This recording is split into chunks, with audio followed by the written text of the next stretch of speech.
what you get. Anyway, let's just dive into what my newsletter says today. Protein coffee, the shoes I'm living in, and surviving the flu. Plus, my new favorite 5-minute lunch bowl and the books keeping me up at night. Happy Thursday, y'all. It has been a week over here in Louisiana.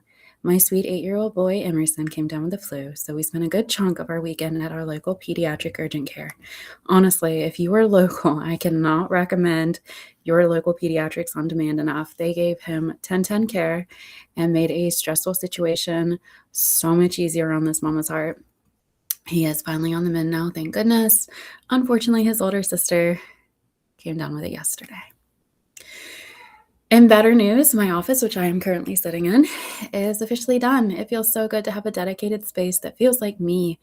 I'm not rushing to fill it up, though. I'm just taking my time. I'm picking up pretty secondhand items as I find them, and I'm stacking it with books I am loving. There is something so deeply satisfying about letting a room come together slowly, isn't there? It's been delightful, truly. And honestly, I have needed that quiet space this week because the news cycle has been exhausting. I watched the clip of Trump answering questions from reporters this week, and it was truly awful. Not only did he say Newsom was president, which was interesting, but he insulted people with learning disabilities and casually mentioned he could just take Cuba, a country that is currently suffering from power outages because of us. It's embarrassing and heartbreaking to see our allies wanting nothing to do with us right now. And when you think about the cost of this war and the million better things that money could do, it's just heavy. If you're feeling that weight too, please know you aren't alone. There are millions of us feeling that way right now. Moving on. From my kitchen to yours, survival mode eats. Since we have been in survival mode this week with a sick kiddo, I haven't been doing any elaborate cooking. We did order Domino's one night. Kids were very excited about that. But I do have 2 things keeping me fueled right now, my morning coffee and my absolute favorite 5-minute lunch. I love this lunch so much. My morning protein coffee, I've been drinking this every single morning.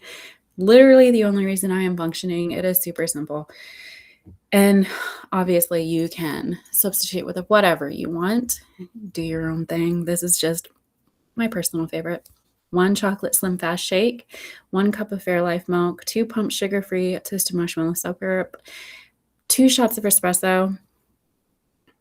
Layer, obviously. I do the espresso, the sugar-free syrup, the Slim Fast shake, the milk. I mix it all up. I put some ice in there. It's amazing. I sip on it for like 2 hours. Anyway, that is 26 grams of protein, running in about 3 minutes. It's delicious. Thank me later. The 5-minute spicy tuna rice bowl. This is my go-to lunch. I make it all the time. It's super inexpensive. It's really filling and it's healthy. It's my go-to lunch when I have 0 time. I want something that actually tastes good. I use leftover rice because I make a lot of rice throughout the week and we just eat it. So I use leftover rice and warm it up. A packet of Thai spicy tuna. This is the Walmart brand, the Great Value, but I also like, I can't remember the brand, but it's the sweet and spicy tuna. It's also delicious. Diced cucumbers, a handful of corn, crumbled up dried seaweed, half a sliced avocado, and a generous sprinkle of McCormick's Flavor Maker Asian rice bowl topping seasoning. You just put it all in the bowl, sprinkle the seasoning. It's so good. It's super simple, very filling, and it's so flavorful. Literally just a spicy tuna roll in a bowl. And a few things I am loving this week. Note, I do have these linked in my newsletter with affiliate links, but obviously, you do you boo. I'm currently reading. I just ordered Hood Feminism, Notes from the Women That a Movement Forgot by Mickey Kendall, because I was recommended this by so many different people. I'm very excited to dive in once I get it. I have been reading more feminist literature from Black women and people of color. So this has been my goal this year, is to expand my feminism reading and make it more intersectional. On the fiction side, I am deep into Eyes of Devious Burgundy, Death Collar Duet, and it is hitting every single dark romantic note I needed it too. No notes. For the home of my feet, I have been absolutely living in clogs from the Sac. Like, I wear them every single day. They are so comfortable. Unbelievably comfy for running around the house, running errands, and I truly love that the Sac is a B corporation, okay? I think that's fantastic. And then something important, I've been listening to my friend Maggie's podcast, Pretty Furious, and y'all, it's so good. Also, I just adore Maggie's voice. It's very soothing, okay? If you need a little fire in your belly and some brilliant conversations about women navigating this world, add it to your queue immediately. You will not regret it. She and her podcast host have been doing this for a year. Amazing. I wish I had found it last year.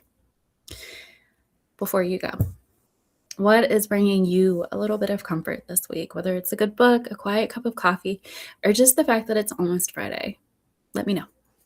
I read every comment, email. I might not always respond, but I do read them, and they truly make my day. So stay cozy, keep fighting the good fight.